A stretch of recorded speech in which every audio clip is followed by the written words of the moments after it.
Súper, muy bien. Entonces, bueno, la clase pasada que vimos, vimos un poco la aplicación de la ingeniería en proteínas. Y bueno, generalmente yo cuando doy esta clase, eh, la doy como primero esta parte del docking y de la dinámica molecular y luego ya doy la aplicación. Pero en este momento creo que fue un poco más adecuado darla primero la aplicación y luego ya ver el trasfondo de las técnicas. Lo que ocurre es que, bueno, así no nos perdemos, ¿no? Y entonces ya vemos cuál es el objetivo de esta clase de técnicas, que es, por ejemplo, en el caso del diseño de medicamentos, encontrar todas estas interacciones que hay entre el fármaco y los receptores. Entonces, bueno, la ingeniería de proteínas comenzó pues más o menos como en 1900, cuando se comenzaron a utilizar enzimas para catalizar reacciones y poder producir benzonitrilo a través de benzaldehído. Ya más o menos en 1980 empezó la aplicación de evolución dirigida. La evolución dirigida es una técnica a donde lo que se hace es someter el gen que codifica la proteína a diferentes agentes mutágenos y entonces de esta forma obtener variantes del gen y posteriormente hacer screenings y se llama evolución dirigida porque al igual que la evolución se selecciona aquella proteína que tenga una característica, digamos, que nos puede gustar, ¿no? Por ejemplo, que produzca más del producto, que produzca más del isómero que nosotros queremos, que produzca el enantiómero que nosotros necesitamos, que sea quimioselectiva. Entonces, por muchísimos años, hasta la fecha, la aplicación de evolución dirigida es como es ampliamente utilizada en la biotecnología. También a partir más o menos de los años, ¿qué será? 2000, empezó a existir lo que se llama diseño semirracional.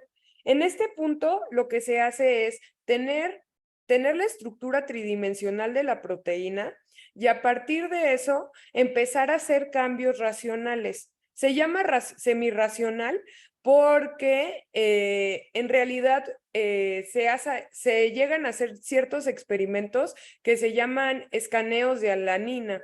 Entonces, nosotros partimos de una proteína de la cual nosotros ya sabemos cuál es la estructura tridimensional se resolvió por medio de microscopía electrónica, criomicroscopía, se pudo resolver también por resonancia magnética nuclear. Y a partir de eso ya se sabe cuál es el sitio catalítico. Lo que se hace en un diseño semirracional es ir cambiando todos esos residuos, digamos, de forma sistemática en el pocket catalítico. Y entonces lo que se hace es, por ejemplo, si ya se sabe que esta proteína tiene una tríada catalítica, pues ir cambiando cada uno de estos aminoácidos, irlos cambiando por todos los diferentes aminoácidos y analizar in vitro pues el resultado y ver si se produce o no se produce más. Y bueno, ya por los años 2015 comenzó lo que se llama el diseño racional de proteínas, a donde ya en este punto ya no se hace este diseño semirracional, sino que como ya se conoce la naturaleza de las proteínas, de las interacciones y además ya existe todas estas técnicas bioinformáticas para poder obtener cómo es que las proteínas actúan sobre los sustratos, lo que se hace es ir cambiando grupos funcionales. Y ya, ahorita lo más nuevo es el diseño de enzimas de reacciones naturales. Entonces, ahorita ya tenemos algunas enzimas que pueden sintetizar compuestos que no son naturales, pero esto es porque ya se conocen, digamos, un montón de mecanismos de reacción, se tienen ya sumamente estudiados. Entonces, hemos llegado a este punto en el cual ya podemos crear reacciones que no existen en la naturaleza, lo cual es sumamente asombroso.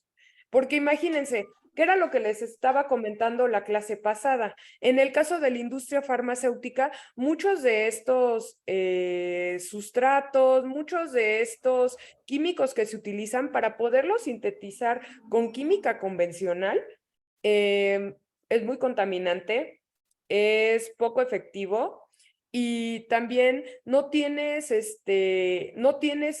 un gran rendimiento. En cambio, al utilizar estos biocatalizadores que son las enzimas, pues tienes una máxima eficiencia, se hacen las reacciones generalmente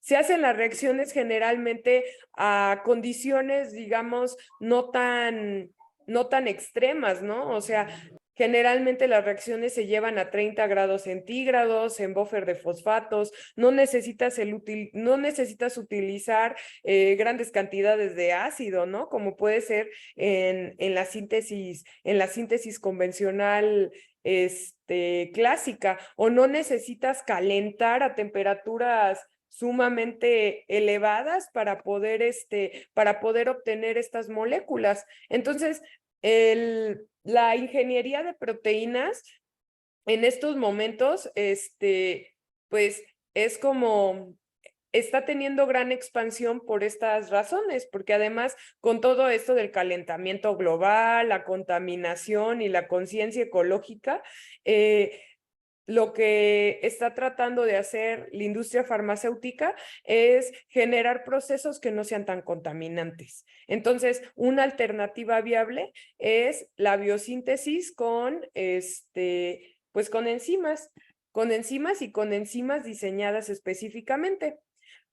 El primer diseño racional que se llevó a cabo fue en 1985, a donde lo que se hizo fue hacer una enzima resistente al peróxido de hidrógeno. En este caso, para hacer diseño racional, tú tienes que tener, o en ese momento, que era 1985, y antes de que existiera el modelado molecular y que fuera tan accesible para todos los científicos que hacían análisis de proteínas, tenías que tener forzosamente, a ver, déjenme salirme de aquí, tenías que tener forzosamente la estructura de la proteína. ¿Alguno de ustedes ha oído hablar de los cristales de proteínas? ¿Qué son? ¿Para qué sirven? ¿Por qué todo proteinólogo del 2018 quería tener el cristal de proteína? Bueno, los cristales de proteína, ¿para qué son, chicos? Unos dicen que sí, otros dicen que no. Bueno, los cristales de proteína en general son la forma en la cual las personas obtienen la estructura tridimensional, exacto, la cristalografía, la estructura tridimensional de la proteína en cuestión, con lo cual van a obtener coordenada de cada uno de los átomos. ¿Y eso por qué es importante? Bueno, porque la estructura va a dictar la función de la proteína. ¿Recuerdan la tarea que les dejé hace poco, que era de que ustedes hicieran un modelo tridimensional y les di una proteína wild type y les di una proteína mutada? Bueno, pues eso es muy importante, por ejemplo, en el área biomédica. ¿Por qué? Porque de esta forma se sabe cuáles son los cambios estructurales que hacen que la proteína pierda su función. Y bueno, si ya hicieron la tarea, ¿qué pasaba? Mis dos proteínas solamente tienen de diferencia dos residuos. ¿Qué son dos residuos, chicos? Pues son dos aminoácidos en la secuencia, y la secuencia, pues, ¿cuántos eran? ¿Cuántos eran? Como 150 aminoácidos. O sea, uno podría decir, ¿hay dos residuos pueden hacer que exista una enfermedad? Sí, porque esas proteínas que les di, chicos, causan una enfermedad bastante grave. Entonces, saber saber cuál es la estructura de las proteínas es muy importante, porque a partir de eso podemos entender el por qué, digamos, el origen etiológico de la enfermedad. Y no solo eso, también podemos diseñar medicamentos para que puedan, digamos, puedan paliar este defecto en la proteína. Entonces, el estudio de las proteínas es un área, digamos que muy importante en el diseño de los medicamentos, pero también para poder entender por qué existen ciertas patologías. Entonces, bueno, no siempre se puede obtener el cristal. Obtener un cristal de proteína realmente es bastante complicado. Hay muchas razones. Una de ellas es porque tienes que tener tu proteína en unas condiciones muy específicas. Tienes que tenerla en un alto estado de pureza. Y muchas ocasiones obtener la proteína en un alto estado de pureza es una tarea bastante complicada. Aunque existen ya diferentes tecnologías para purificar las proteínas, aunque existen todas estas técnicas de purificación de proteínas recombinantes, es bastante complicado. Y no solamente la tienes que tener pura, sino que también la tienes que tener monodispersa. ¿Alguno de ustedes sabe qué quiere decir que una proteína esté monodispersa? Los escucho. ¿No? Sí. ¿Alguna vez han escuchado ese término? ¿No? Bueno, De mi parte no. que una proteína sea monodispersa quiere decir que solamente puedes tener como una sola conformación en la proteína. ¿Y eso qué creen? Pues no siempre es así, chicos. Muchas veces nosotros vamos a tener una mezcla bastante grande de diferentes variantes de la proteína. O sea, sí es la misma proteína, pero no está en la misma conformación o no está exactamente en la misma conformación. Entonces, eso hace muchísimo más difícil poder cristalizar una proteína. Entonces, cristalizar una proteína puede llevar el doctorado de una persona o puede llevar incluso pues no, nunca a cristalizarse, porque no solamente depende de que esté en una sola conformación, también nosotros tenemos algunas proteínas que por su geometría no se van a cristalizar.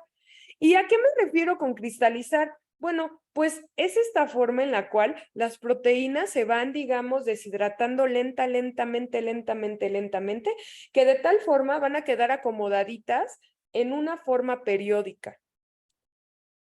Y ese es el gran problema. Por eso solamente puedes tener una sola de las isoformas de tu proteína. Por eso necesitas tener una sola proteína y no tener impurezas. ¿Por qué? Porque si existen impurezas, si existen otras isoformas de la proteína, ¿qué va a pasar? Pues no se va a poder acomodar de forma periódica. Y entonces, ¿qué va a pasar? Pues no se va a cristalizar y entonces no vas a poder resolver la estructura tridimensional. Actualmente existen otras técnicas, chicos, como podría ser criomicroscopía. ¿Alguno de ustedes ha oído hablar de la criomicroscopía, chicos? ¿Sí o no? ¿O nunca? A ver, vamos a ver. ¿No han No. oído? Nunca. Bueno, la criomicroscopía tiene la gran ventaja de que puedes tú obtener la estructura tridimensional de la proteína, pero sin cristalizarla, lo cual ya quita un paso,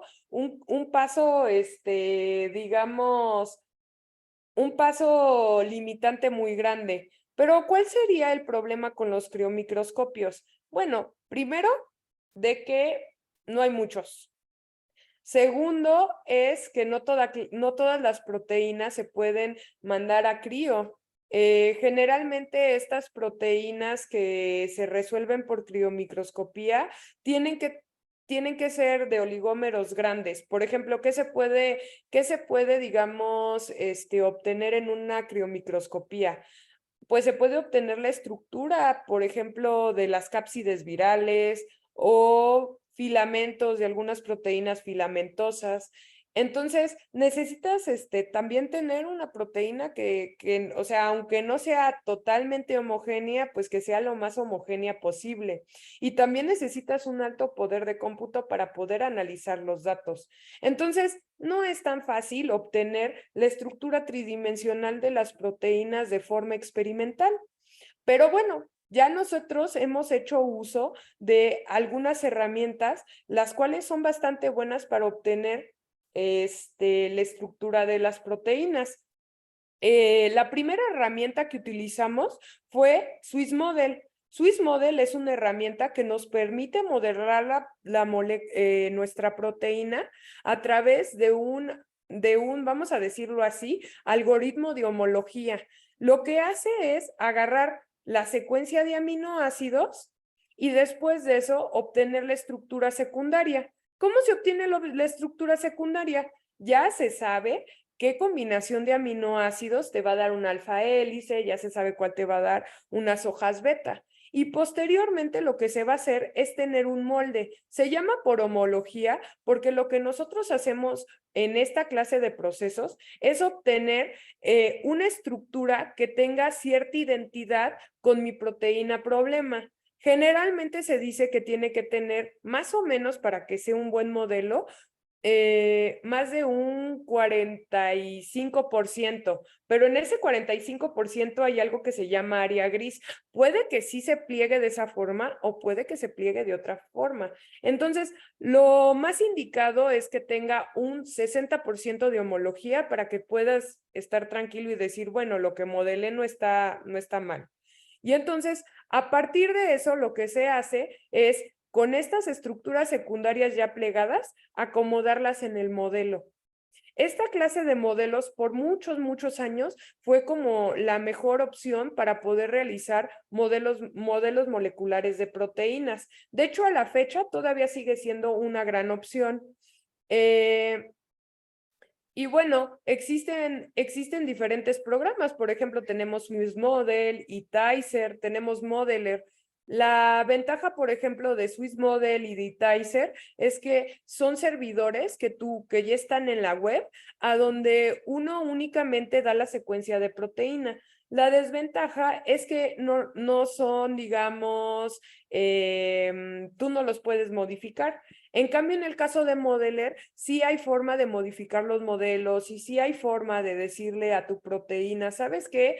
Esta región quiero que me la pliegues de tal modo. También, por ejemplo, en Modeler puedes hacer algo que se llama modelaje molecular multimodelo, a donde lo que tú haces es, bueno, no solamente tengo un solo modelo, tengo varios modelos que se parecen, entonces lo que hace es hacer como modelos consenso con todos estos modelos y de esta forma modelar tu proteína, lo cual le da una mayor robustez.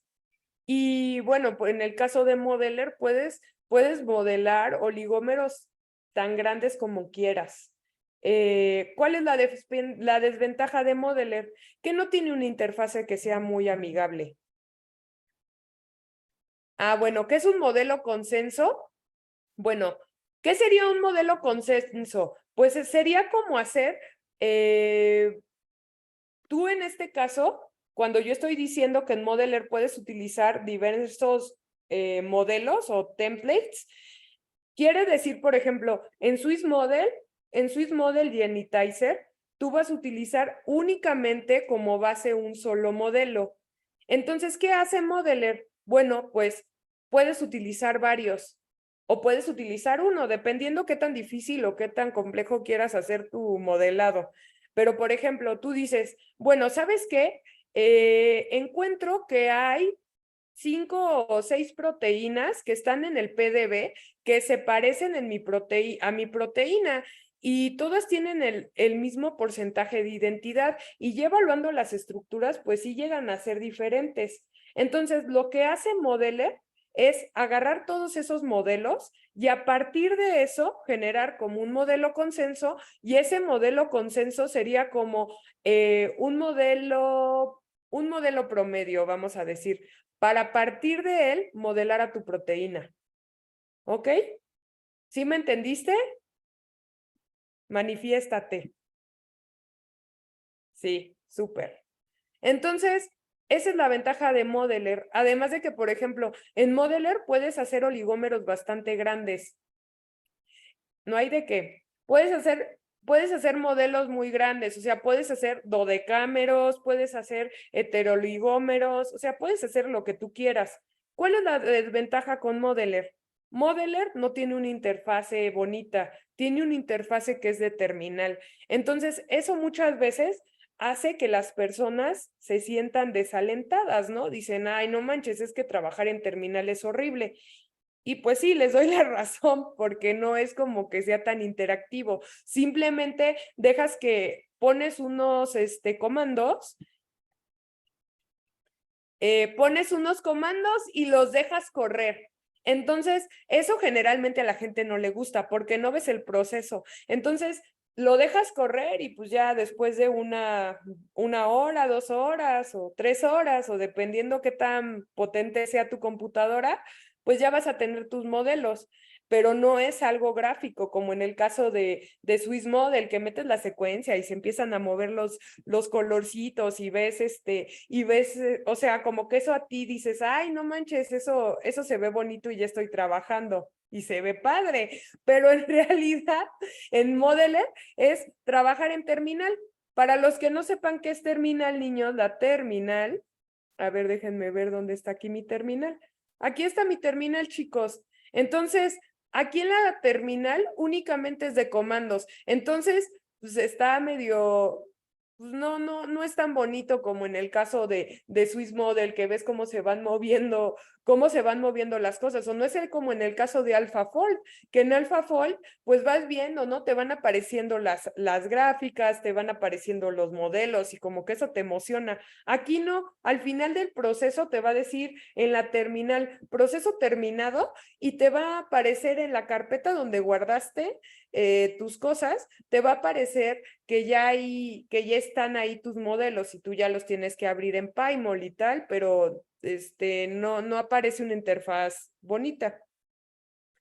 Pero ¿qué creen, chicos? Como por 2018, surgió un nuevo método y este método es AlphaFold. Y AlphaFold dice que tiene la precisión de una estructura, de una estructura que se obtuvo por cristalografía. Entonces, AlphaFold, digamos que es un método muy, muy poderoso con el cual tú puedes obtener tu estructura tridimensional.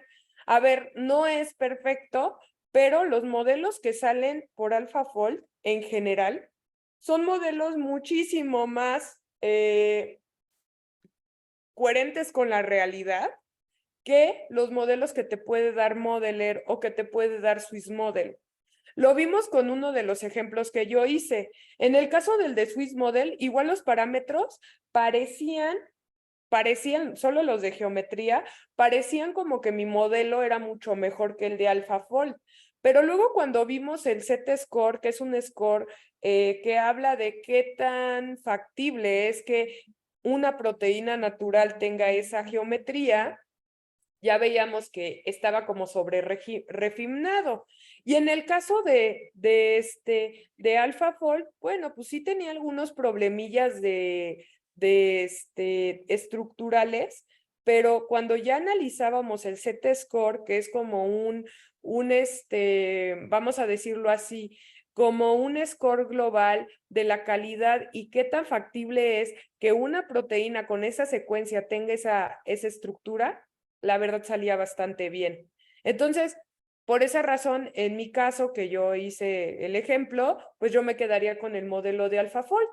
Y bueno, y también por lo que dice la literatura, los modelos de AlphaFold son muchísimo más certeros que los modelos obtenidos con otra clase de métodos. Pero ¿cómo es que AlphaFold funciona? Bueno, primero que nada, AlphaFold funciona gracias a que existe inteligencia artificial. Entonces, ¿cómo se nutre esta inteligencia artificial, chicos? Pues se nutre de varias bases de datos. Primero de una base de datos de la base de PDBs y también de la base de datos de secuencias. Y entonces con esto lo que va a hacer es aprender qué tipo de interacciones son las posibles y cuáles son las interacciones entre residuos que no son posibles. Y a partir de eso, lo que va a pasar es que va a haber una predicción estructural y posteriormente un refinamiento. El refinamiento, ¿cómo lo hacen? Bueno, por ejemplo, en el caso de AlphaFold, generalmente lo someten a un campo de fuerza, a donde se simula las condiciones, digamos, naturales, a donde hay solvente, a donde hay iones, de tal forma que lo que se hace es minimizar la estructura y esa es la estructura final que vas a tener. Entonces, el AlphaFold es una gran herramienta y ya la saben utilizar. Entonces, bueno, ¿qué ocurre? El otro día Silvia me estaba diciendo que en su tarea su modelo salió tremendamente horrible. ¿Qué quiere decir un modelo terriblemente horrible para nosotros los proteinólogos? Bueno, que cuando nosotros lo evaluamos con las diferentes herramientas y vimos sus parámetros geométricos, ¿qué vimos? Bueno, pues vimos que esa proteína tenía como muchos clashes, tenía muchas regiones móviles y había muchas regiones desestructuradas. De hecho, lo que nos enseñó Silvia era que era como casi todo loop. Entonces, ¿qué pasa en esos casos cuando no existe? O sea, porque al final AlphaFold se basa en lo que está descrito en el PDB y que se aprendió del PDB, es decir, de estructuras tridimensionales que ya se han cristalizado. Pero ¿qué pasa? En el caso, por ejemplo, del modelo que Silvia nos mostró la vez pasada, era un péptido. Y los péptidos tienen esta característica de que son primero, pues son moléculas pequeñas, ¿no? No tienen muchos aminoácidos. Y eso hace que sean bastante flexibles. Y también a su vez es muy difícil cristalizar los péptidos por su mismo tamaño. O sea, es difícil que se empaqueten en un cristal. Entonces, no va a haber muchos cristales de péptidos. Entonces, ¿qué podríamos hacer en ese caso? Bueno, pues existen modelos que se llaman modelos modelados de novo, valga la redundancia. ¿Qué quiere decir? Bueno, pues existen programas como Rosetta que tienen ciertos algoritmos que lo que hacen es ver, siguiendo las reglas de las interacciones no covalentes, pliegan a la proteína, con lo cual tu output, es decir, tu resultado va a ser la proteína que se pliegue y que tenga un menor nivel de energía. Y entonces, de esta forma, sería una forma de modelar proteínas de nuevo. ¿Cuál es el problema? Que necesitas manejar Rosetta. Y si Modeler se te hace difícil, Rosetta es mucho más. Aunque me parece que hay una página online del grupo de los investigadores que diseñaron Rosetta, que se llama Robeta, la cual tú puedes meter tu secuencia y ellos te mandan el modelo. ¿Cuál es la desventaja? Bueno, de que puede tardar mucho tiempo, o sea, puede tardar semanas, meses en que te manden el modelo. ¿Por qué? Porque muchas personas que no tienen el poder computacional, que no tienen, digamos, los conocimientos computacionales, no usan Rosetta, sino simplemente usan Robeta y mandan su secuencia. Pero pues el gran problema es ese, de que hay como cola de espera y entonces posiblemente tu modelo va a tardar muchísimo tiempo en que te lo den. Entonces, pero existe vamos a decirlo, pues sí, existe esta facilidad de que podríamos modelar una proteína que no tiene que no tiene buenos parámetros en Rosetta o no tiene buenos parámetros en AlphaFold o no tiene buenos parámetros con Modeler o Swiss Model, lo podemos hacer en Rosetta. El problema es eso, de que si nosotros no sabemos utilizar Rosetta, pues nos vamos a enfrentar a que dices, ay, ¿qué hago? Bueno, lo mando a Robeta, pero pues se van a tardar un montón. Y bueno, muy bien, ya tienes tu modelo. ¿Cuál sería el siguiente paso? Eso también ya lo hicimos. Vimos los parámetros de geometría. Los parámetros de geometría son sumamente importantes. ¿Por qué? Porque ya se sabe que las proteínas y los aminoácidos tienen que tener ciertos ángulos y hay ángulos permitidos y hay ángulos no permitidos. Entonces, ¿qué hace Molprobity? Molprobity nos va a ayudar a validar nuestros modelos. Entonces, validamos el modelo y vemos su geometría. ¿Cómo lo vamos a ver? Bueno, podemos ver el gráfico de Ramachandran y entonces generalmente vamos a tener que un modelo perfecto va a estar en un 98% de regiones favorecidas y un 99.8% en las regiones permitidas.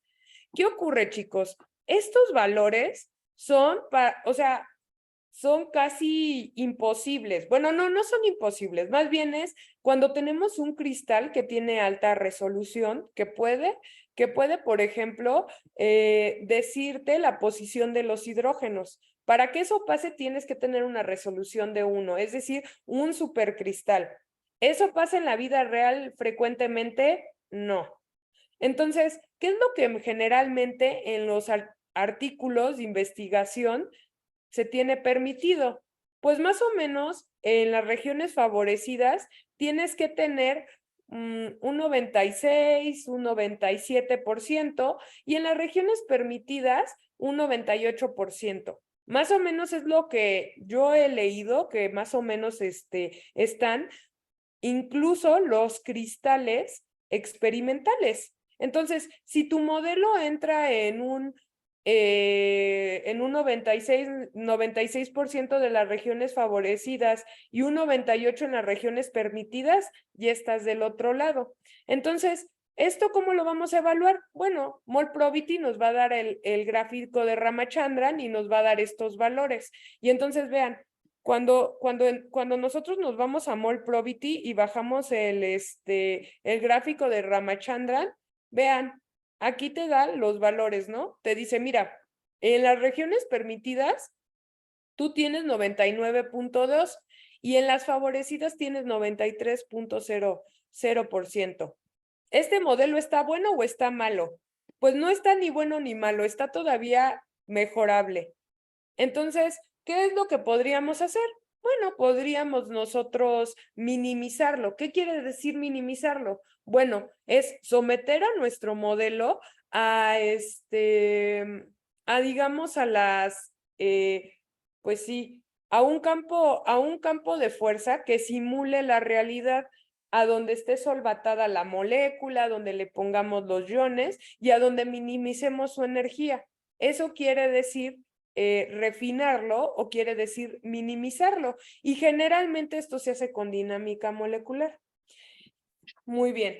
Pero antes de eso, ¿qué necesitamos hacer? Bueno, en la clase pasada estuvimos hablando del docking. Y yo decía, no, que el docking es una técnica computacional con la cual se puede ahorrar mucho tiempo y dinero. ¿Por qué? Porque es simular la interacción entre un fármaco y un fármaco y un receptor. Y entonces, digamos que esto abarata mucho el proceso. ¿Por qué? Porque ya existen bibliotecas de moléculas y entonces ya existen programas o softwares que nos ayudan a ver la interacción a grosso modo y a un modo muchísimo más fino, en el cual nuestra proteína está interaccionando con este ligando que es el fármaco. Y esto lo podemos hacer en la computadora y si tenemos una buena computadora y tenemos buena capacidad de computación, ¿qué va a pasar?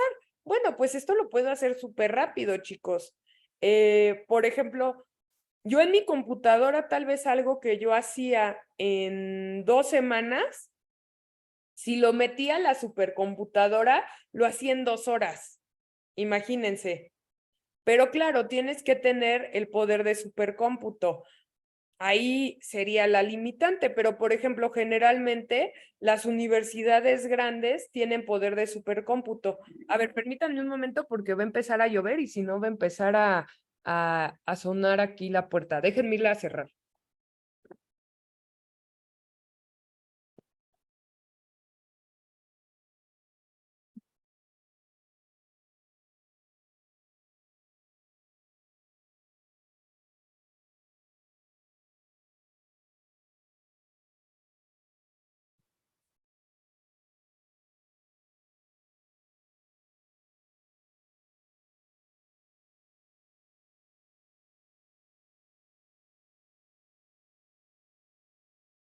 Ay, ya regresé, perdón, pero es que si no empieza a sonar muy feo. Entonces, bueno, ahí el asunto es tener el poder de cómputo, pero si ya lo tienes, ¿en qué programas puedes llevar a cabo el docking? Aquí yo les pongo diferentes programas que se pueden utilizar para hacer docking de pequeñas moléculas. Tenemos Autodock, es el más utilizado por todos. ¿Por qué? Porque es una herramienta gratuita. Hay muchos tutoriales en internet de cómo utilizarlos. De hecho, hay un chico que trabaja en el Sinvestav que te enseña desde cero a utilizar Autodock y muchas más herramientas bioinformáticas. Después tenemos Gold, pero en ese caso me parece que sí es de paga. Y tenemos estos otros que también llegan a ser de paga. Aquí Autodoc se refiere a Autodoc 4 y Autodoc Vina es una extensión de Autodoc. La diferencia entre Autodoc y Autodoc Vina es que Autodoc Vina tiene como un algoritmo menos complejo que utiliza menos poder de cómputo. Entonces, cuando nosotros estamos haciendo un cribado, que es agarrar un montón de moléculas y ver cuál interacciona y cuál no, pero lo hacemos a grosso modo, se utiliza Autodoc Vina. Pero aquellas moléculas que sí interaccionaron o que sí vimos interacción con Autodoc Vina, al final siempre las tenemos que meter en Autodoc para confirmar que sí hay interacción. Entonces, ¿cómo es esto del docking, chicos, o de los ensayos de unión a ligando? Bueno, voy a tener yo una proteína y esa proteína va a tener un ligando. ¿Y qué va a pasar? Yo le voy a decir al programa dónde va a estar la cavidad catalítica. Como lo vimos en la clase pasada, existen muchos programas los cuales te pueden determinar cuál es la cavidad catalítica. Lo que ven esos programas es ver las cavidades en la proteína, es decir, ver cuáles son como los espacios por donde puede entrar solvente. Y entonces lo que hacen es poner esta proteína y ver cómo interactúa. Y después de eso, lo que se hace es medir energías que serían delta G. Entonces, ¿cuándo es que hay una interacción? ¿Recuerdan que se los dije la clase pasada? Sí recuerdan, sí lo saben.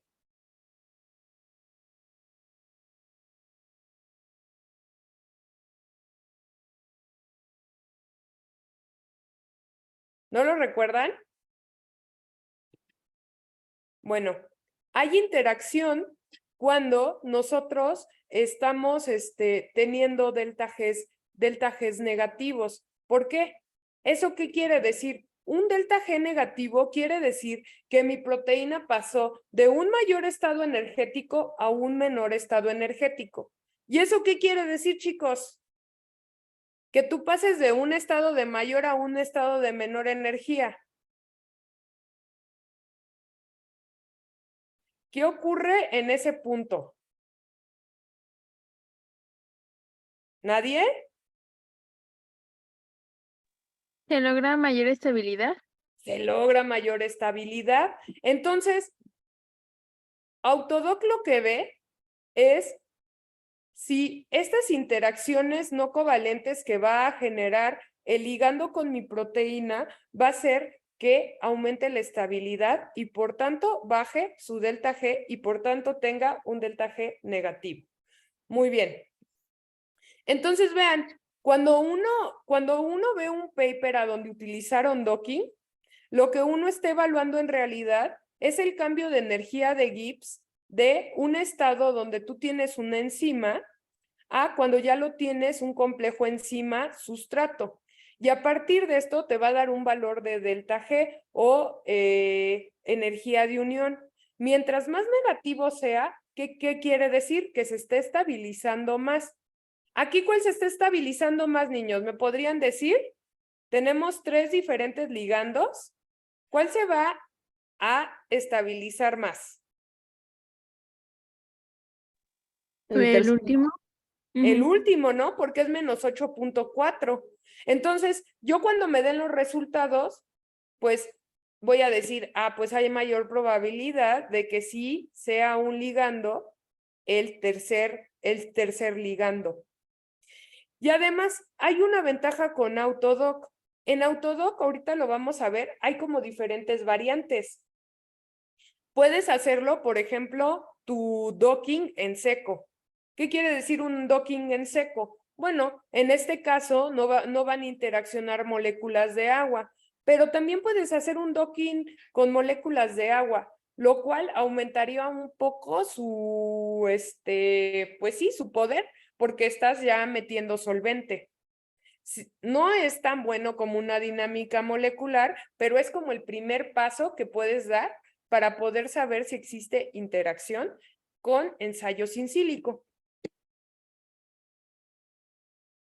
Entonces, bueno, como ya les había dicho, para poder empezar a hacer todos estos análisis in sílico, lo principal que tienes que hacer es checar a tu proteína.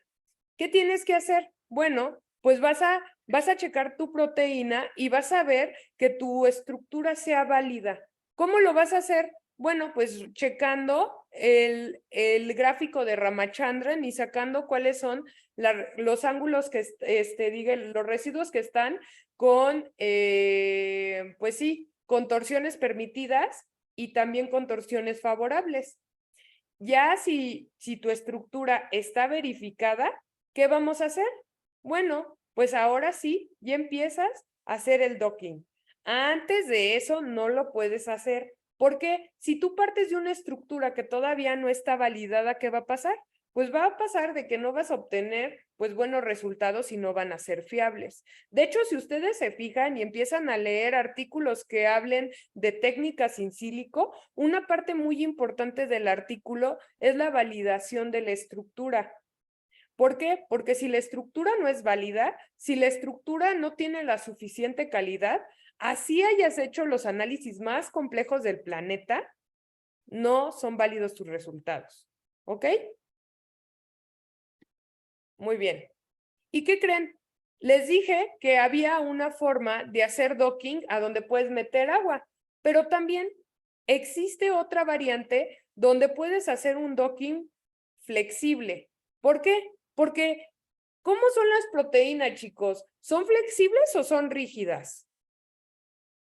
Flexibles. Flexibles. Son flexibles, o sea, las proteínas en realidad siempre se están moviendo, o sea, no son rígidas. Entonces, ¿qué hace? Bueno, hay en Autodoc, tú puedes, digamos que decirle al programa, mira, hay ciertos residuos que tienden a ser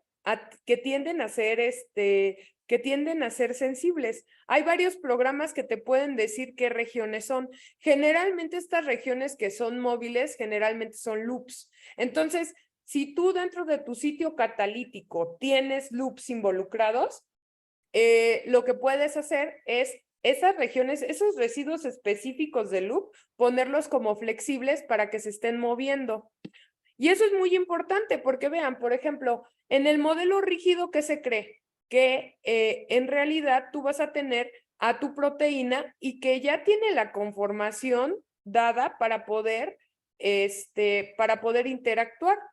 Pero ¿qué pasa en los modelos, digamos, flexibles? Bueno, por ejemplo, tenemos que posiblemente hay 2 isoformas de la enzima, ¿no? Y solamente una de esas isoformas va a ser la que va a poder interaccionar con el sustrato y así poder llevar a cabo su actividad. O también podemos tener, en este caso, a donde vamos a tener una inducción de cambio de conformación debido a la interacción de la enzima. De hecho, esto se ha visto con varias enzimas. Déjenme recordar cuál era. Me parece que era la integrasa del... Ay, si no mal me equivoco y no los estoy choreando. La integrasa del VIH es una enzima que justamente tiene una inducción de conformación, de cambio de conformación. ¿Qué quiere decir eso? Bueno, la proteína sin sustrato tiene una conformación y después interacciona con el sustrato. Eso va a generar que haya interacción y eso a su vez va a cambiar la conformación de la proteína. O también podemos tener este caso de que tenemos muchas isoformas de nuestra proteína y solamente una de las isoformas es la que va a poder reaccionar, ¿no? Por ejemplo, en este caso, vean, la única isoforma que podría reaccionar sería esta isoforma, pero tenemos estas otras isoformas que también están ahí en solución. Entonces, lo que hace el docking flexible es justamente hacer estos cambios conformacionales. Y también hay que saber algo, porque, por ejemplo, cuando nosotros hablamos de los modelos que bajamos del PDB, así sea un modelo cristaleográfico y no sea un modelo que nosotros hicimos por homología o por AlphaFold, siempre van a partir de condiciones no fisiológicas. O sea, cuando uno está cristalizando proteínas, en realidad los pones en condiciones bastante raritas. pH de 3, con un montón de PEG, o sea, para que se deshidrate. Entonces, no es una condición fisiológica. ¿Y eso qué quiere decir? Que muchas veces la estructura que tú vas a obtener en un cristal no quiere decir que sea la estructura que va a estar en la célula y que va a ser la funcional. Más bien, es la estructura que se cristalizó, es la estructura que se pudo empacar en el cristal, pero eso no quiere decir que sea la estructura que va a estar en un ser vivo. ¿Por qué? Porque en un ser vivo no está deshidratada la proteína para nada, está solvatada, está llena de iones, de moléculas, de cofactores. Entonces, ese es un problema, ese es un problema.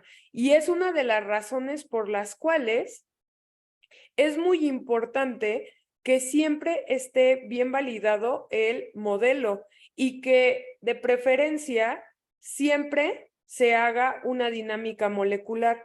¿Por qué? Porque tal vez yo en mi docking pues voy a obtener un resultado, pero es un resultado con esta proteína y esta estructura que posiblemente venga de un cristal y que no viene de condiciones fisiológicas ni con todas las interacciones que tiene que tener la proteína ya no voy a decir la célula, en el tubo de ensayo del laboratorio. Entonces, ¿qué tengo que hacer?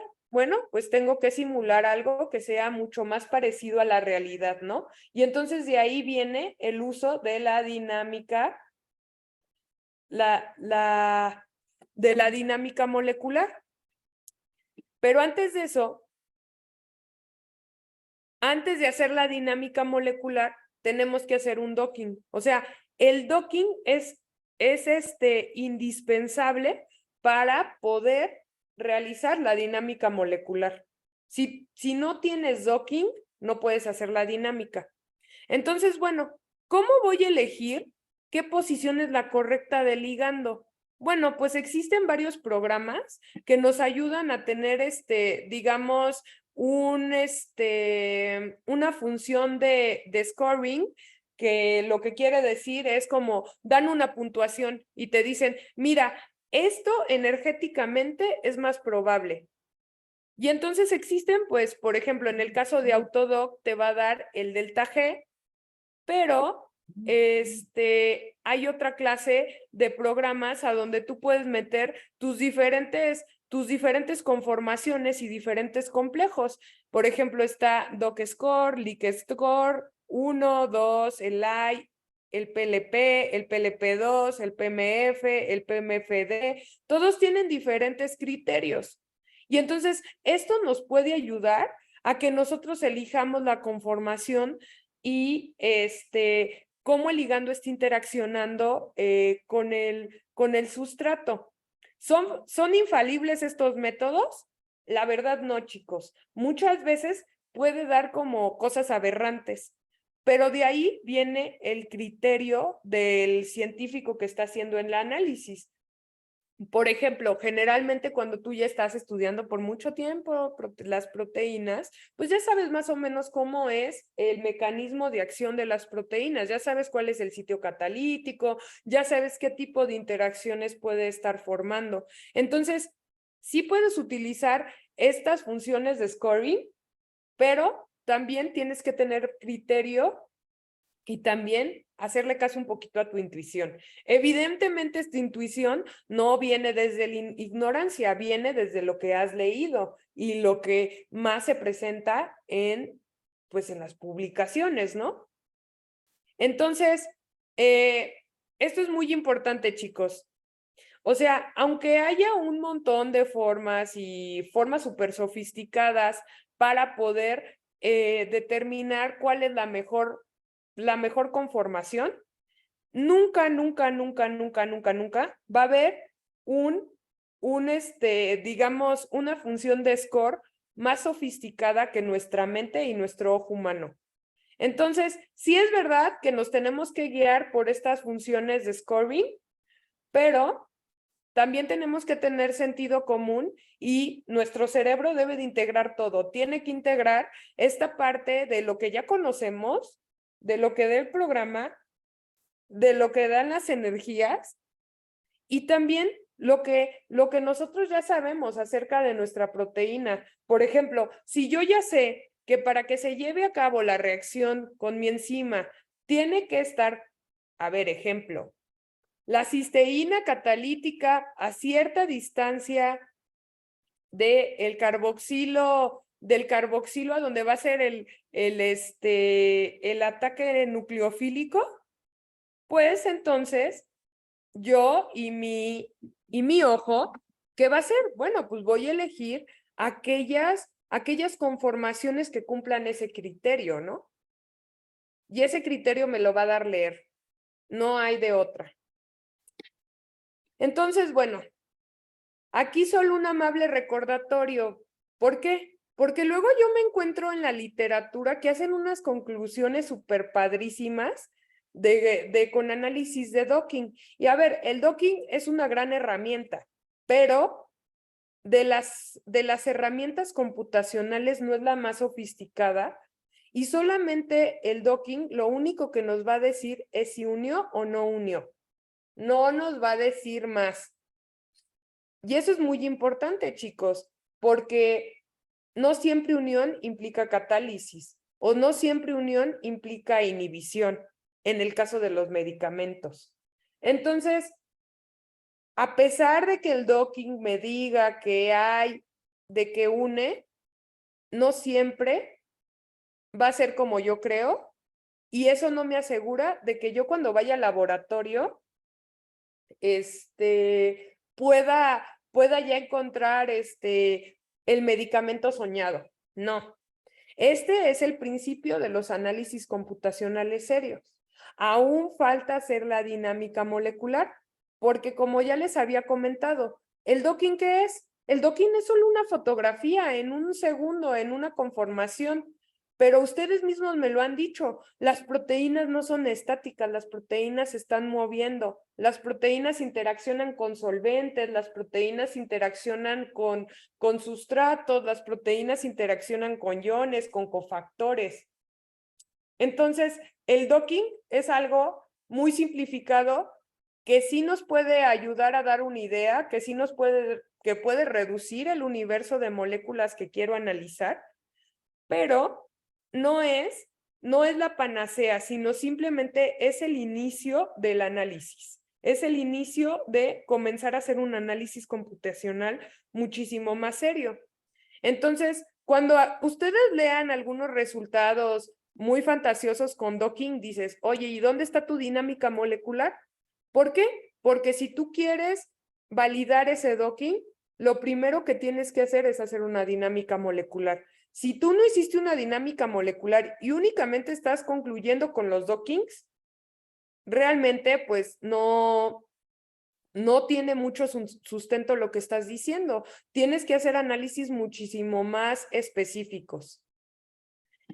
Entonces, bueno, una parte muy importante para la industria farmacéutica es el cribado. ¿Qué es el cribado, chicos? Se los expliqué la semana pasada, bueno, no, la clase pasada. ¿Alguien me puede decir? Si tu abuelita viene y te pregunta, hijito, ¿qué es el cribado molecular?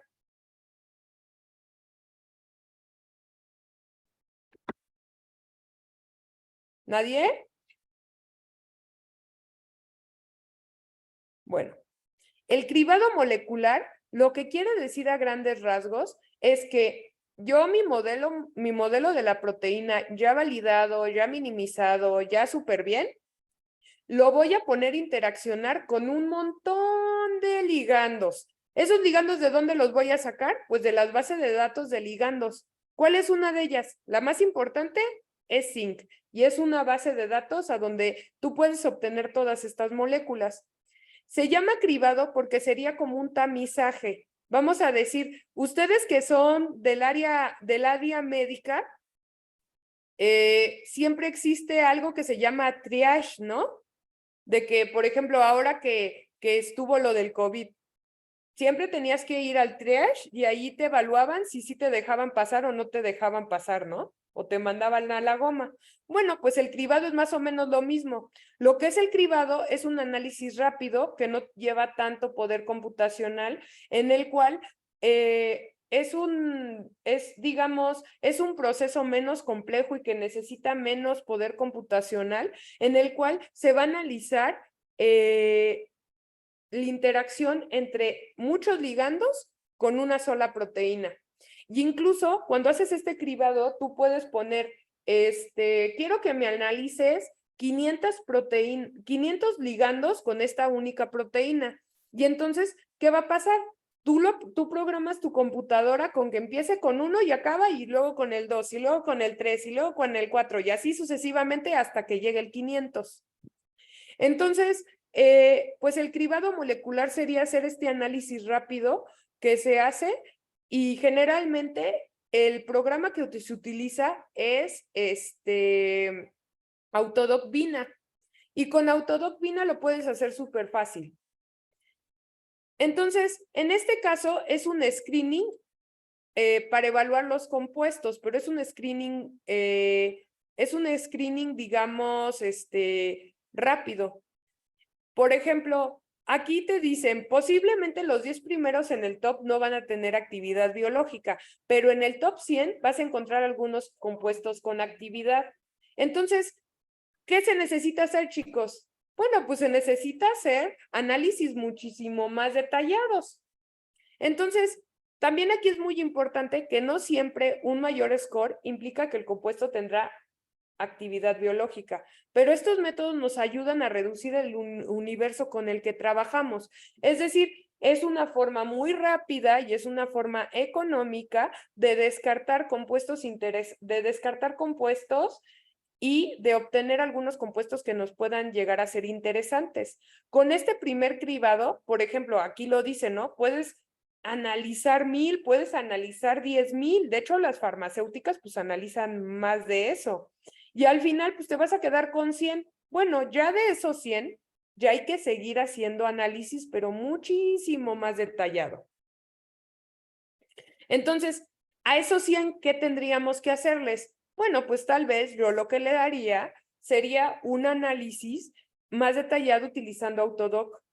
Entonces, ya con Autodoc, ya digamos, los parámetros son muchísimo más rígidos y son muchísimo más específicos, y entonces al final pues ya no me voy a quedar con 100, me quedo con 50. Y bueno, ya en ese momento, con esos 50, ya puedo hacer a cada una le puedo hacer una dinámica molecular. ¿Y por qué hay que hacer una dinámica molecular? Bueno, porque como ya les había dicho, el docking solamente es una fotografía. Y además en este punto, cuando yo hago el docking, yo estoy metiendo a fuerzas el ligando en la cavidad. Y entonces, como es una fotografía, solamente me va a poner un solo segundo, no va a pasar más que solamente un cuadro.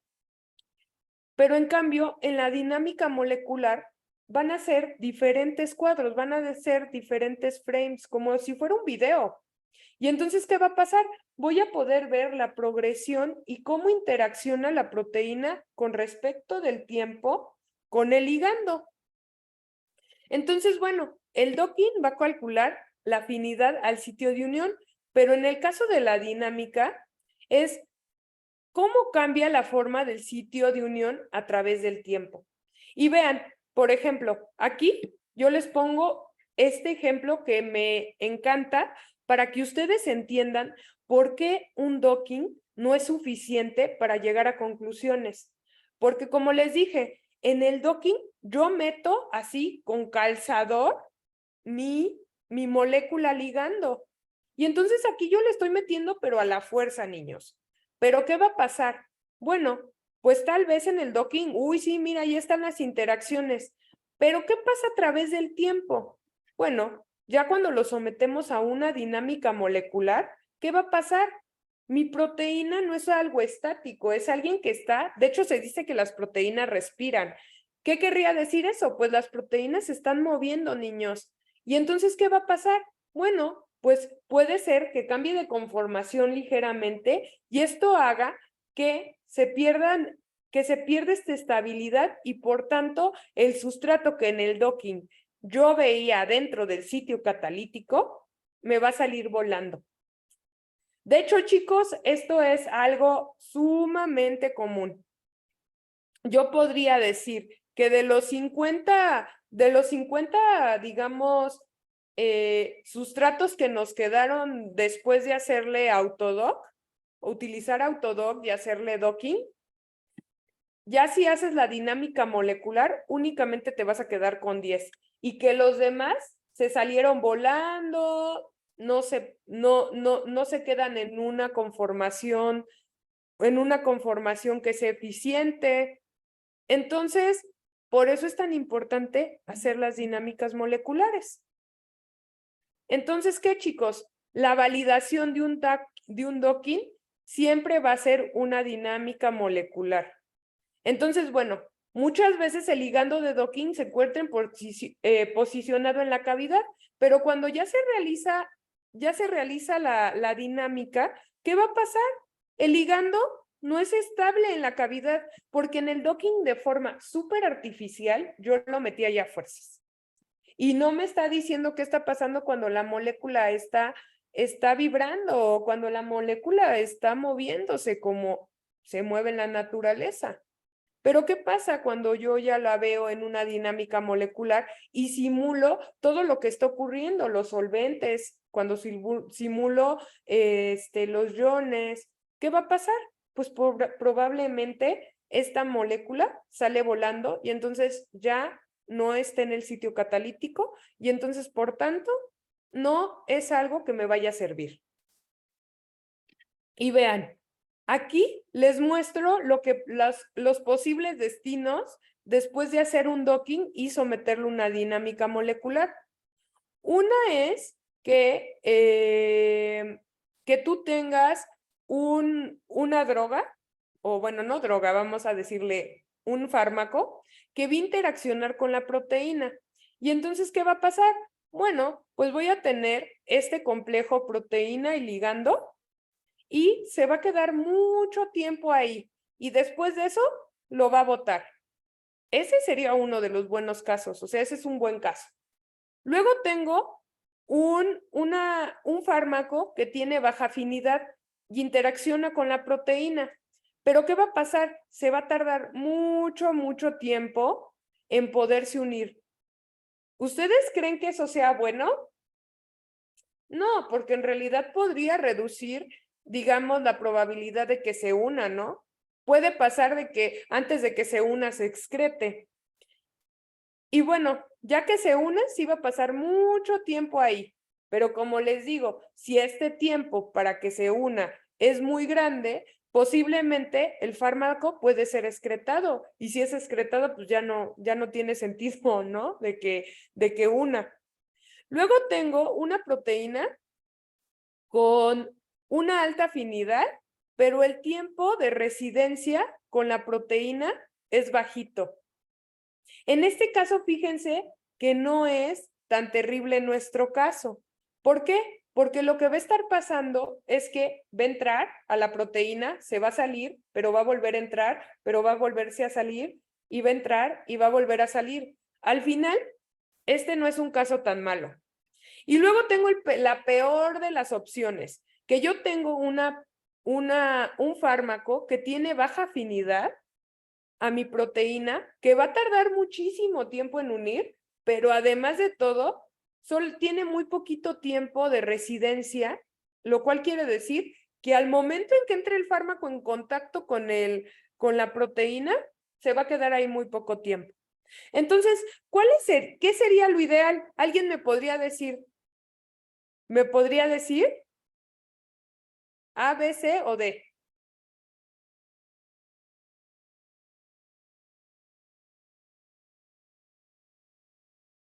A ver. Sería el A y sería el C. A y C. Porque como les digo, en el caso donde tú tienes algo que tiene muy poca afinidad y tiene mucho tiempo de residencia, puede ser que por su baja afinidad se deseche antes de que puedas tú tener el efecto farmacológico. Pero sin embargo, si tú tienes algo que tiene alta afinidad, pero tiene poco tiempo de residencia, va a estar moviéndose asociándose y disociándose. Y en caso de que tú tengas alta afinidad y poquito tiempo para unión y una alta residencia, pues es el caso, digamos, ideal. Entonces, con las dinámicas moleculares, tú puedes determinar esto. Y entonces, ¿qué pasa? Bueno, pues entonces dejas de perder el tiempo a lo tonto. Y entonces, de esta forma, tú ya puedes decir, bueno, de esta forma ya me voy a quedar con pues no sé, con 10 fármacos después de la dinámica molecular. Y bueno, yo he hablado de la dinámica molecular, pero ¿qué es la dinámica molecular? Bueno, pues es una simulación, chicos. Por eso necesita mucho tiempo de cómputo. ¿Por qué, chicos? Porque estamos simulando el movimiento y simulando todas las leyes de Newton con todos los átomos que están solvatando mi molécula, con todos los átomos que son parte de las sales, con todos los átomos que forman mi proteína. Y en este punto lo que vas a hacer es, vas a poner un campo de fuerza. Este campo de fuerza, hay campos de fuerzas especiales para proteínas, para ácidos nucleicos, para otra clase de moléculas. Entonces, usas un campo de fuerza y lo que vas a hacer es ver cómo se mueven los átomos a través del tiempo. Y a partir de eso, pues vas a obtener las coordenadas a través del tiempo de cada uno de estos átomos. Entonces, ¿cuál sería como el algoritmo? Bueno, pues primero construir tu modelo. Lo vas a relajar. ¿Por qué lo vas a relajar? Porque tiene que estar, el modelo que tú construiste generalmente va a estar como, si lo hiciste por homología, va a estar como va a estar como muy parecido a las condiciones del cristal, que no son condiciones fisiológicas. Entonces, cuando tú lo relajas, lo que vas a hacer es minimizar las energías. ¿Cómo lo puedes relajar? Bueno, lo puedes relajar metiéndolo a un campo de fuerza en una dinámica molecular. Y entonces ahí lo vas a solvatar, le vas a poner los ionecitos, le vas a poner el pH a la cual trabaja tu enzima. Y entonces eso va a minimizar las energías y va a estar que esté en una conformación más apegada a la realidad. Después de eso, ¿qué vas a hacer? Bueno, pues vas a evaluar y validar el modelo. Eso ya lo vimos cómo. Lo que vas a evaluar es su geometría. Si todo sale bien y tu diagrama de Ramachandran está dentro de los parámetros, ya puedes realizar todo análisis computacional. ¿Qué va a ser lo primero? Realizar el docking. Y ya que después de que realices el docking, ese docking tiene que ser validado por medio de una dinámica molecular. Pero después de eso, ¿qué vamos a hacer? Bueno, hacer la dinámica molecular no es difícil. En realidad lo difícil es analizar los datos de la dinámica. ¿Por qué? Porque los datos de la dinámica son gigantescos. O sea, te puede dar 1000 parámetros, te puede dar fuerzas, te puede dar vectores, te puede dar posiciones, te puede dar mucha información que si tú la sabes aprovechar, o sea, puede ser muy buena. Pero ¿cuál es el problema? Pues no perderse, porque luego uno se pierde entre tanto dato. Entonces, bueno, lo que se hace en una dinámica va a ser darle las coordenadas, que va a ser a partir de la estructura del modelo. Después vas a obtener la molécula de topología. Después vas a simular una caja de simulación, es decir, a donde tú vas a meter a tu proteína. Después de eso, en esa caja la vas a solvatar, le vas a adicionar el agua, le vas a poner el pH a la cual tu enzima trabaja, le vas a poner los iones que requiere, los cofactores, lo que necesite. Después de eso, ¿qué vas a hacer? Toda esa caja que tiene tu proteína y que tiene todas estas moléculas de agua y de iones y de cofactores, la vas a volver a minimizar. Ya después, ¿qué vas a hacer? Bueno, pues ahora sí, ya vas a poder volver ya simular. Pero en la simulación, ¿qué se hace, chicos? Primero llegas a una temperatura de calentamiento. ¿Qué quiere decir temperatura de calentamiento? Llegar a la temperatura que tú asignaste. Por ejemplo, yo trabajaba con una proteína que trabajaba 30 grados centígrados. Entonces, lo que yo hago es calentar mi experimento hasta que llegue a 30 grados centígrados. Después, ¿qué voy a hacer? Pues voy a equilibrar los solventes, los iones. ¿Para qué? ¿Qué es equilibrar? Pues hacer que los iones y el solvente se orienten de tal forma que tengan un estado de baja energía. Y ya posteriormente viene la etapa de producción. La etapa de producción es sacar cada uno de estos cuadros de la película. Porque recuerden, una dinámica molecular es una simulación de lo que está ocurriendo con una proteína solvatada y en condiciones que tú específicas y controladas, cómo se mueven los átomos. Entonces, en la producción lo que tú vas a obtener es como una fotografía de todo el tiempo. ¿Cómo funciona una película, chicos? Pues son un montón de fotografías que simplemente las pasas a la vez. Pues la producción nos va a dar esa película, chicos. Y entonces vamos a ver cómo se mueven los átomos a lo largo del tiempo. Y ya lo que sigue es el análisis de la trayectoria. ¿Qué sería la trayectoria? Pues la película, chicos. Entonces, antes de que te animes a hacer una dinámica molecular, tienes primero que entender varias cosas. Saber qué modelo vas a utilizar, saber qué función vas a utilizar, saber si estás tomando el tiempo suficiente para que llegues al equilibrio, preguntarte si sabes utilizar el software bien. ¿Por qué? Porque muchas veces no lo sabemos utilizar y podemos cometer errores garrafales. Y el problema, por ejemplo, cuando estás haciendo dinámicas, es que no es una interfase amigable, sino todo se trabaja a través de terminal. Y entonces no es amigable, no te va a salir el error. Puedes ir arrastrando un error desde el inicio y no corre y no corre y no corre y es muy desesperante. Entonces, es muy importante que si ustedes se van a animar a hacer dinámicas moleculares, chicos, aprendan a leer manuales. Entonces, si no entiendes el manual, siempre hay portales. Por ejemplo, yo sé utilizar un poco Amber y hacer dinámicas en Amber. Y entonces hay foros de Amber a donde la gente pone, oye, me sale tal error, ¿cómo lo resuelvo? Y entonces un experto llega y te dice cómo lo resuelvo, cómo resolverlo. Entonces, también hay que preguntarnos si el software es adecuado.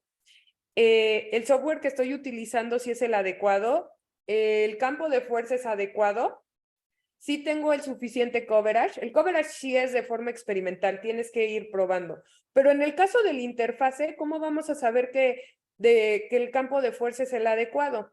Bueno, porque simplemente vas a tener que leer artículos relacionados con tu proteína de interés y ver qué tipo de campos de fuerzas están utilizando, ¿ok? ¿El tipo de software es adecuado? Bueno, pues también aquí es irnos a la literatura. ¿Qué tipo de programas se utilizan para esta clase de análisis? Entonces, ¿qué nos tenemos que preguntar antes de poder empezar a hacer nuestra dinámica? ¿El modelo del que partimos es confiable? ¿El campo de fuerza es adecuado? Es decir, en otros casos, en otros artículos se ha publicado con ese campo de fuerza. ¿El nivel de muestreo es correcto? Ahorita les voy a enseñar a ver cómo es el nivel de muestreo, si es correcto o no. ¿El software que utilizamos es adecuado?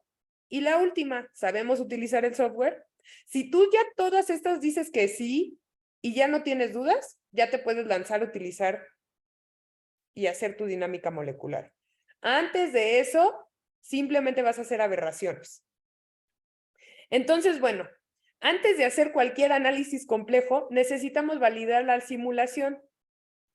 ¿Qué hacer después de terminar la producción? ¿Cómo verificar la calidad de la simulación? Bueno, pues como ya les había mencionado, esta clase de software lo que hace es simular condiciones, digamos, naturales. Entonces, se van a basar en parámetros termodinámicos. Entonces, nosotros podemos saber si nuestra dinámica molecular corrió bien, simplemente analizando estas medidas termodinámicas. Por ejemplo, ver la temperatura de calentamiento. ¿Llegaste a la temperatura que tenías que llegar? Bien. Siguiente, la temperatura de la producción. Tú en tu experimento dijiste que tiene que ser constante. Entonces, ¿qué tenemos que ver aquí, niños? Pues tenemos que ver que sea constante, chicos, que no haya mucha diferencia. Después de eso, ¿qué dijimos? Bueno, las energías no pueden estar variando mucho, chicos. Tienen que ser más o menos constante. Lo que vamos a obtener va a ser energía cinética, energía potencial. Y entonces tenemos que ver que todas estén constantes. Y finalmente, ver también la energía potencial. Y bueno, ya que vimos que todos estos parámetros sí son como deben de ser y sí están acorde a lo que yo programé, ¿qué sigue? Bueno, lo que sigue es sacar las medidas de convergencia y fluctuación. ¿Qué es una medida de convergencia, chicos? Pues es en realidad una medida que nos va a decir a través de diferentes puntos que nosotros vamos a muestrear, nos van a decir como el valor estadístico, ¿ok? De esa unidad que estábamos nosotros muestreando. Ya lo vimos la clase pasada. El otro día vimos el RMCD. ¿Qué es el RMCD, chicos? El RMCD es, digamos, un dato que nos va a decir qué tanto se está moviendo mi molécula. Y lo vimos la clase pasada. ¿Qué va a ser más estable, chicos? ¿Una proteína que se está moviendo así como loca o una proteína que está más quieta? Una proteína quieta. Sí, la proteína quieta. Entonces, el RMSD, por ejemplo, nos sirve mucho, es como un valor del movimiento de todos los átomos. Entonces, generalmente las gráficas de RMSD van a ser RMSD, que sería como el promedio de movimiento de todos los átomos, por tiempo. Entonces, lo que vamos a ver es, en este caso, te está diciendo sistema 1, sistema 2. ¿Ustedes qué ven aquí? ¿Existe un sistema que sea más estable que otro? ¿O se ven iguales? Pues a simple vista se ve que uno es un poquitito más estable, ¿no? Uno es un poquitito más estable. Entonces, aquí yo, por ejemplo, yo te diría, uno sí es un poquito más estable, pero, ¿sabes?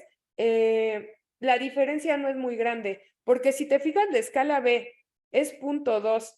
Entonces, aquí está súper ampliada la escala. Igual si hacemos la escala más chiquita, ni siquiera se ven esas diferencias.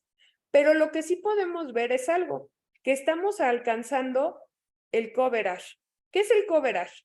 Pues es alcanzar el equilibrio. Siempre que se hace una dinámica molecular, tenemos que estar en equilibrio, chicos. Y los datos que necesitamos analizar tienen que estar en esta fase de equilibrio. Si yo lo tomo aquí, no vale ese dato.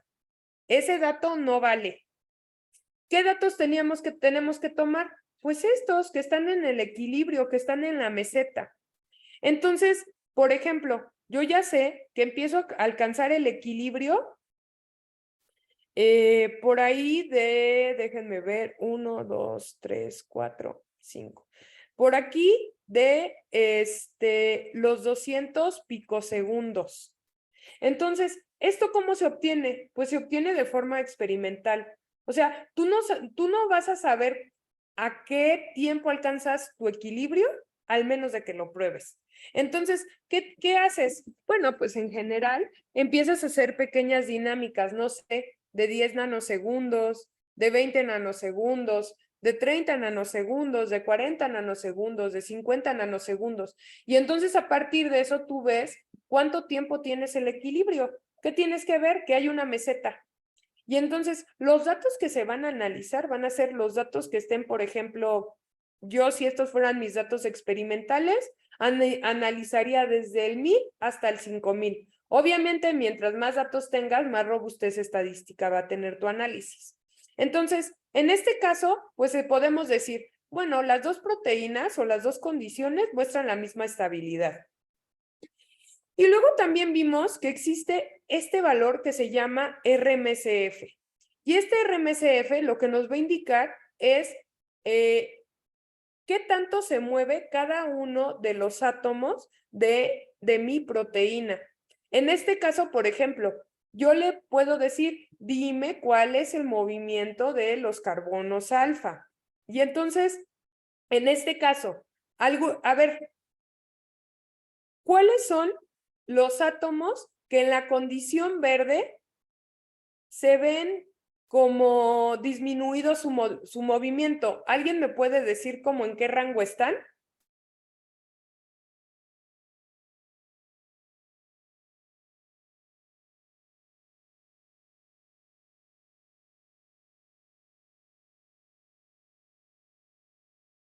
A ver, aquí tenemos 45 y 50.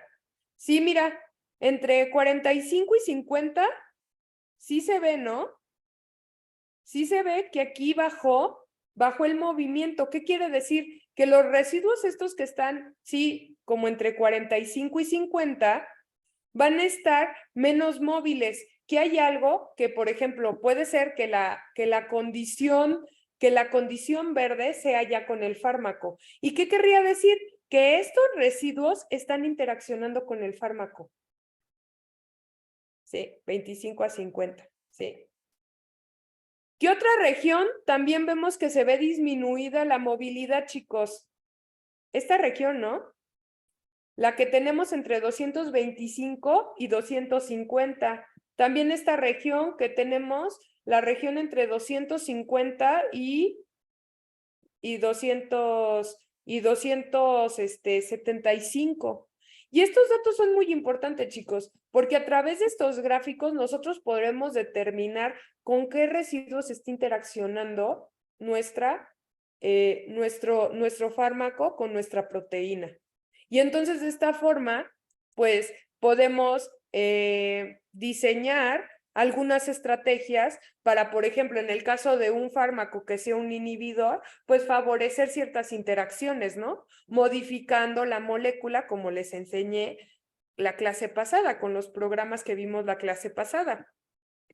Entonces, en este caso, bueno, eso nos dice el RMCF. Generalmente, en los artículos que hablan de dinámicas moleculares, de cajón, siempre te ponen el RMCD y el RMCF. Muchas veces, por ejemplo, en artículos en los cuales hablan de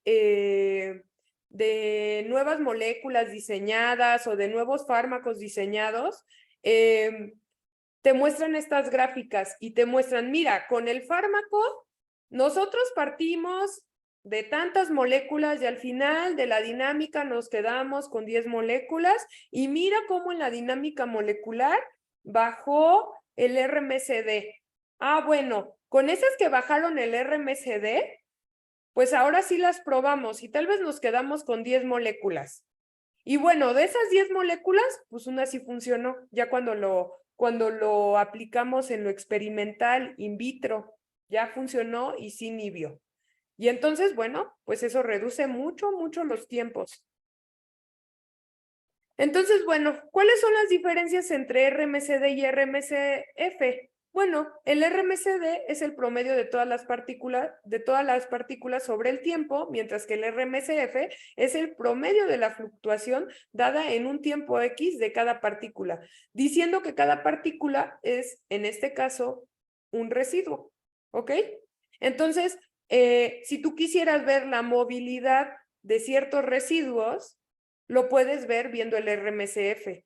Por ejemplo, si tú ya sabes cuál es el sitio catalítico y quieres saber si sí se une al residuo catalítico, ¿qué tendrías que ver? Pues saber cuál es ese residuo y irte a la gráfica de RMCF y ver si disminuyó disminuyó el RMCF, es decir, la movilidad.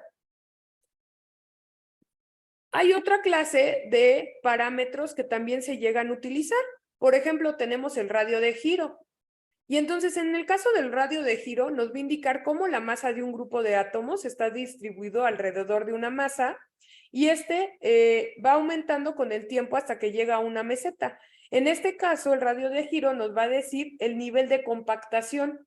¿Cómo tendrían que ser las proteínas, chicos? ¿Compactas o así todas abiertitas?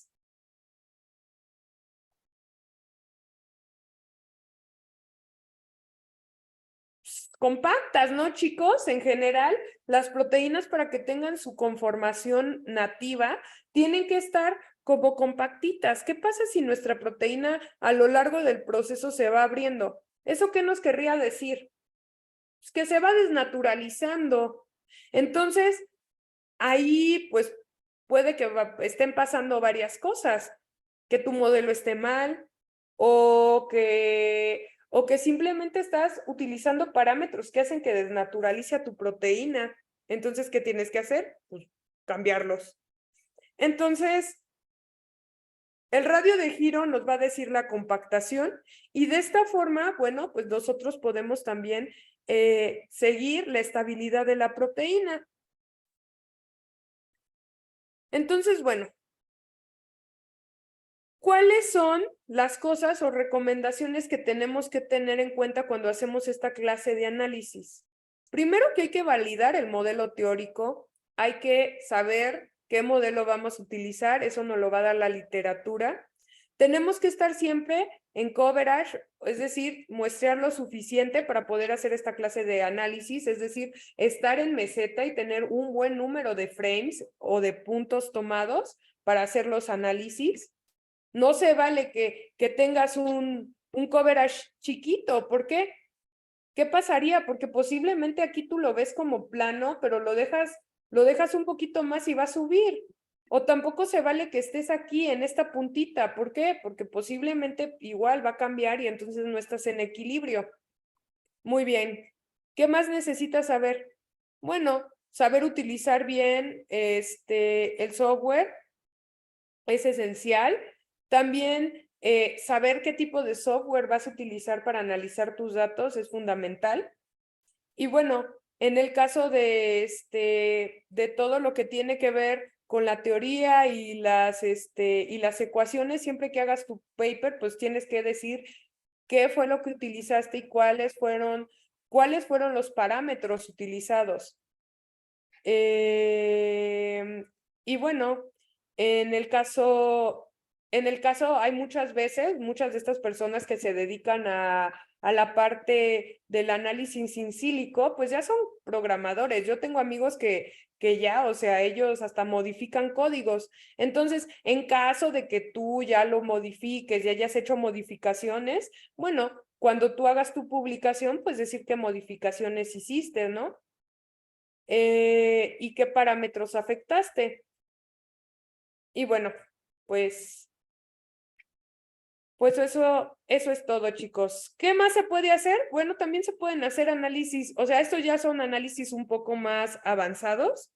Por ejemplo, se pueden hacer redes de interacciones y entonces tú puedes ver cómo los residuos de la proteína van interaccionando uno entre sí y entonces a lo largo del tiempo. Y a partir de eso tú puedes como obtener cuáles son las interacciones que se conservan a lo largo del tiempo y entonces esas interacciones evidentemente son más importantes para la estructura. ¿Qué también puedes hacer? Pues hacer análisis de correlación, ver si hay correlación, hay relación positiva o hay relación negativa. ¿Qué querría decir una relación positiva? Bueno, de que va a haber fuerzas de atracción. ¿Y qué querría decir una atracción? Una fuerza o una interacción o una correlación negativa, que va a haber una relación en la cual se van a repeler. Y entonces eso también es interesante. También puedes hacer análisis de componentes, a donde ya con estos análisis de componentes puedes saber hacia dónde se van moviendo cada uno de los dominios estructurales. También puedes hacer, digamos, ver cómo las cavidades van cambiando de forma, si se hacen más cortas, si se hacen más largas. Entonces, puedes hacer un montón de cosas con las dinámicas moleculares. ¿Hasta aquí tienen alguna duda, comentario? ¿Ya les quedó más claro que para qué sirven las dinámicas moleculares y el docking? Al parecer creo que sí. Ah, es algo que es de verdad muy bonito. O sea, realmente les voy a ser sinceros, o sea, yo antes de la pandemia yo decía, ay, qué flojera. Pero luego vino la pandemia y estaba haciendo el postdoc y necesitaba hacer cosas para el postdoc. Entonces, aprendí a utilizar y hacer esta clase de análisis y la verdad están muy padres. Yo que recomiendo si ustedes están en la licenciatura, bueno, que comiencen a adentrarse al mundo de la computación y también de la programación para que pues no entres tan en seco, ¿no? Para que no te parezca tan difícil. Entonces, realmente es una herramienta bastante poderosa, la cual, por ejemplo, a nosotros los QFB, pues nos ayuda mucho, ¿no? Y además abarata costos. Entonces, no necesitas tener tantos recursos para poder hacer esta clase de experimentos y entonces reduce mucho el presupuesto que se podría utilizar en un proyecto. La única desventaja es que necesitas poder de computación. Esa es la única desventaja. Y una buena compu para que ya los análisis posteriores que se hacen, por ejemplo, estos análisis, ya tú los haces en tu computadora personal. Lo que haces es ir guardando cada uno, guardas como la película y entonces a partir de la película, digamos, pero no vas a guardar todas, sino muestreas. Entonces dices, no sé, aquí sácame cada 10 frames, sácame una muestra que vaya del frame 1000 hasta el 5000. Entonces, no vas a sacar todas las fotografías y pero pues al final sí son documentos bastante pesados, por eso necesitas una buena compu, porque si no colapsa. Y pues ya haces esta clase de análisis, ¿no? Pero todo lo que es la dinámica molecular, pues eso sí es mucho más pesado. Y eso sí se hace con poder de supercómputo. Pero bueno, por mi parte ha sido todo el día de hoy. Ya la próxima semana vamos a ver diseño de vacunas y vamos a ver las diferentes plataformas, niños. Entonces, ¿tienen dudas, comentarios? De mi parte no, profesora, gracias. Bueno, me estaban diciendo que tenían duda de cómo sacar el gen. Entonces, Tangi, por favor. A ver, permítanme un momento.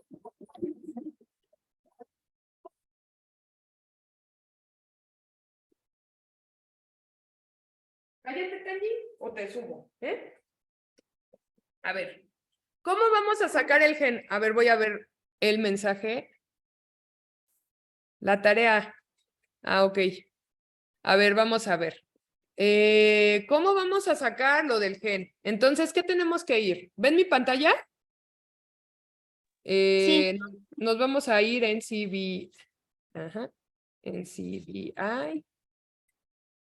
Entonces, por ejemplo, primero que nada tienen que saber qué gen. A ver, vamos a ver qué gen nos podría.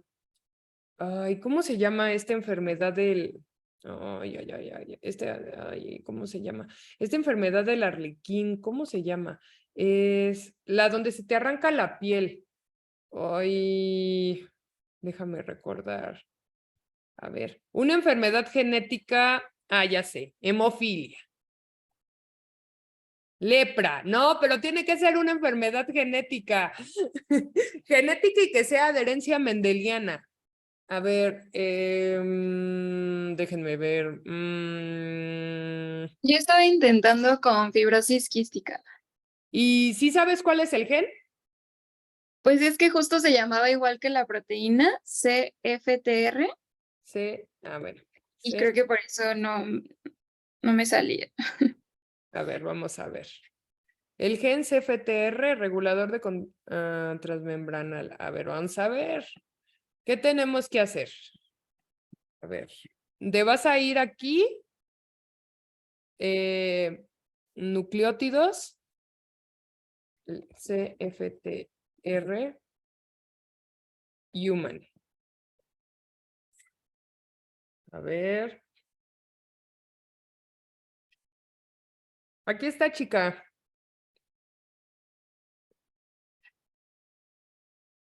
Pero ¿qué tenemos que hacer?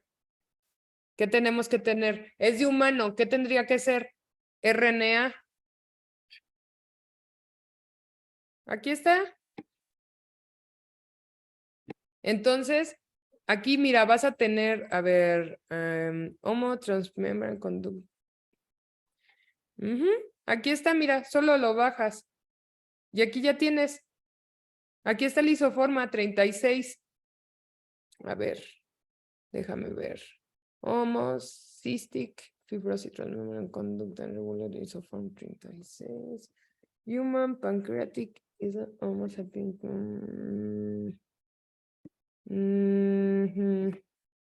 A ver, Igual CFTR. lo que me surgió la duda es de que, bueno, como que en los artículos vi que donde está la mutación es en la posición 508. Y Y si entonces, este, ¿cómo? yo lo que te diría, si tú ya sabes cuál es la mutación, lo que puedes hacer es, a ver, human. A ver. A ver. Es un gen grande, ¿verdad? El regulator Homo sapiens. Mira, aquí está, chiquito. Entonces, déjame ver. Gene table, a ver. Mm, mm, mm, mm, mm,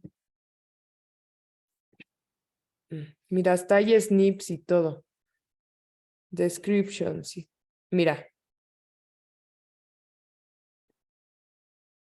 Medgene.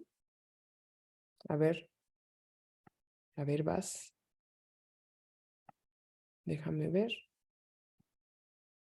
Rayos. A ver. Ay, a ver. No. A ver, de nuevo. Nucleótido. Tangi, porfis, cállate. FTR. Homo sapiens. A ver, mira, aquí está. Este es el transcrito. Ah, súper. Aquí está. ¿Tú ya sabes dónde está la mutación? Entonces, si tú ya sabes dónde está la mutación, ¿qué te diría que hagas? Lo pegas en Word. A ver, archivo nuevo.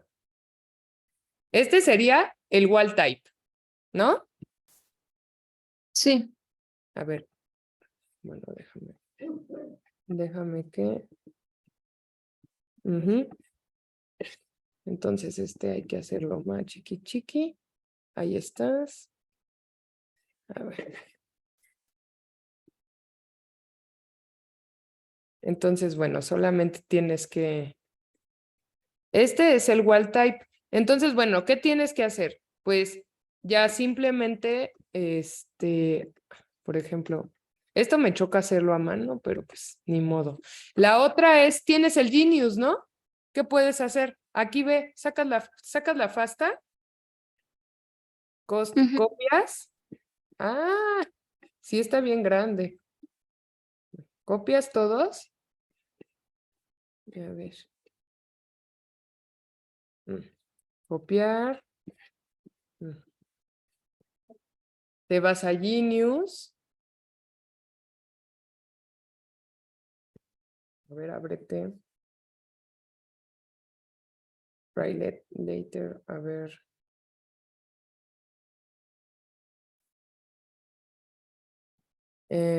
¿Cómo era, chicos? Era sequence, new, paste. Aquí te van a poner esto, pero recordemos mRNA. Entonces, lo borras, ¿ok? Solamente pones el nombre y este es CTR. Ok, muy bien. Y ya tienes tu secuencia. Lo que podrías hacer es, por ejemplo, ya tienes aquí tu secuencia que no tiene todavía ningún formato. La copias. Pero espera, pero esta no, estas son 6,000. Yo creo que esto no es, porque ve, aquí dice que son, pero es que aquí dice es el mRNA. ¿A poco es tan grande? ¿En qué? No ¿En qué sé. ¿Sí? O sea, es que mira, yo aquí veo que dice mRNA, Ajá. pero tal vez es hay que ver cuál es el tamaño, porque tan grande, no sé si haya proteínas tan grandes. A ver, rep sequence. A ver, vamos a ver, por ejemplo, esta. Bueno, es de 800 pares de bases. Regular Fish Binding Domain. No, sí es muy grande, porque fíjate, esta tiene 808 pares de bases y ve cuántas son 808. O sea, si es una proteína, como es una proteína transmembranal, seguramente es muy grandota. Entonces, ¿qué tienes que hacer? Tienes ya aquí tu secuencia wild type, tú ya sabes dónde está la mutación, pues ahí cambias. ¿Cómo lo haces? Pues simplemente aquí ves el número, mira, ve. Dices que es como en el 500, ¿no? A ver, tú dime. 500. Ajá, 508. Entonces, 500. Por eso bueno, yo sé que no es nada profesional hacer esto, pero la verdad es una forma fácil. Mira. Ahí estás. Entonces, ya, agarras lo cambias por quien lo tengas que cambiar. Y ya. Y la vuelves a meter a Genius. Y estoy. Ok. Muy bien. Entonces, nos vemos el próximo martes y vemos vacunas, ¿vale? Espero que les haya quedado más claro lo del docking y los análisis in sílico. Nos vemos, chicos. Gracias, profesora. Hasta luego. Bye. Bye.